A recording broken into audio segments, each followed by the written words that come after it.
Hi, today we're here to speak about the GlenAllachie Cintish Part 1. Cintish means synthesis, and what we're really looking to do with this product is look at the bold and interesting cask types we have maturing here at GlenAllachie Distillery and combine these two elements together to produce quite an exceptional expression.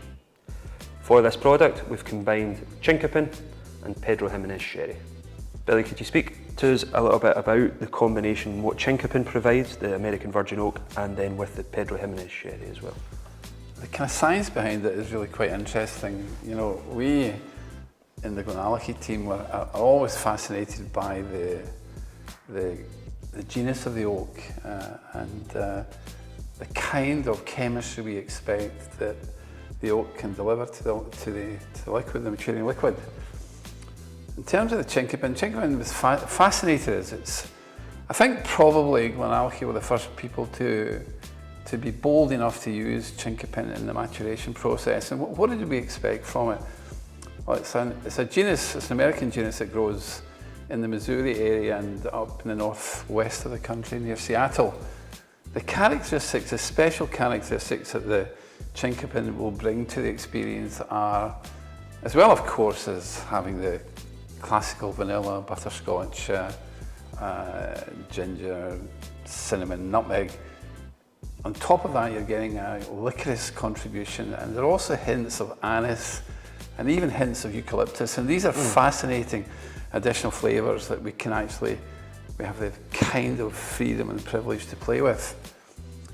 On top of that, we're interested to fuse the characteristics of the Chinkapin oak with PX, which brings a whole different concept of flavours to the proposition. And Ronan will talk a little bit more in depth about what in fact these flavours you should be expecting to experience.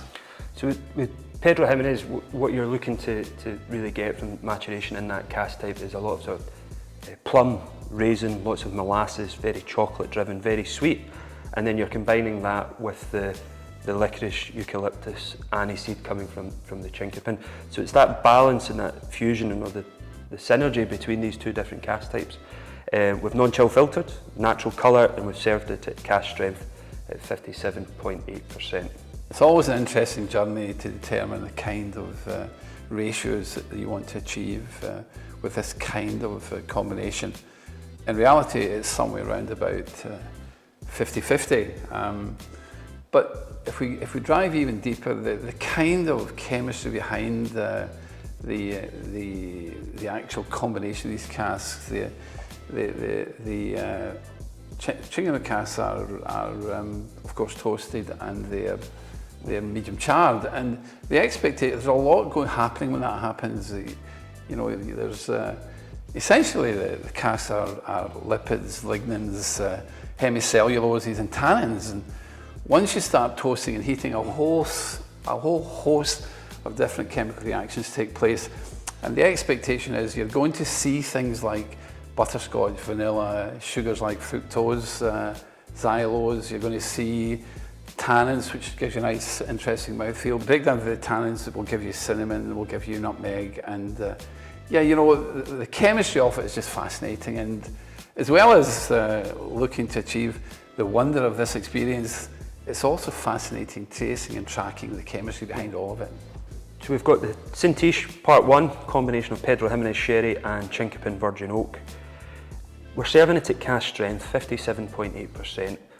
When we look to put whiskies together, especially the combination of these two different cask types, what does serving it at cask strength, what advantages does that give us, and what does that then allow the consumer at the end to experience when trying the whisky? I think the challenge for the blender is to put together a combination of casks, different sources, different genuses, that actually at cask strength, at natural strength, is comfortable in the palate. That's the real challenge. You know, as blenders, once you put it in the bottle, the expectation is that you don't really need to add water to this.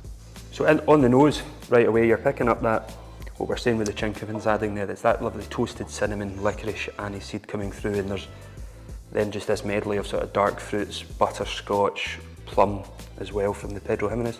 there's layers and layers of tasting experience here, and that's the wonder of whiskey. You know, what the casks bring to the experience.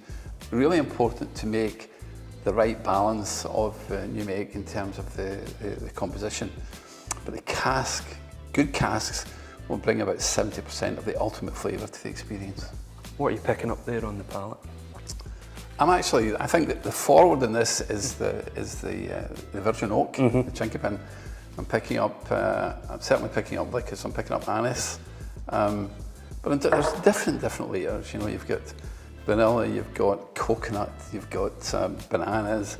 You can pick a whole variety of things. And of course, although the virgin part of it, the virgin oak, is kind of forward here, the PX is playing some wonderful notes, you know, like Christmas cake. It's a very Scottish experience. Lots of brown sugar, dark cherries coming through. Cherries, stewed plums, it's all there. And I think naturally with all GlenAllachies, the Cintish Part 1 fits into the same, that the casks are adding a lot of flavour in there, but you're not losing the sort of classic GlenAllachie sort of DNA, very honeyed, very viscous, lots of fruit driven. And you know, this one's just the start of the journey. There's some very interesting follow-throughs as well.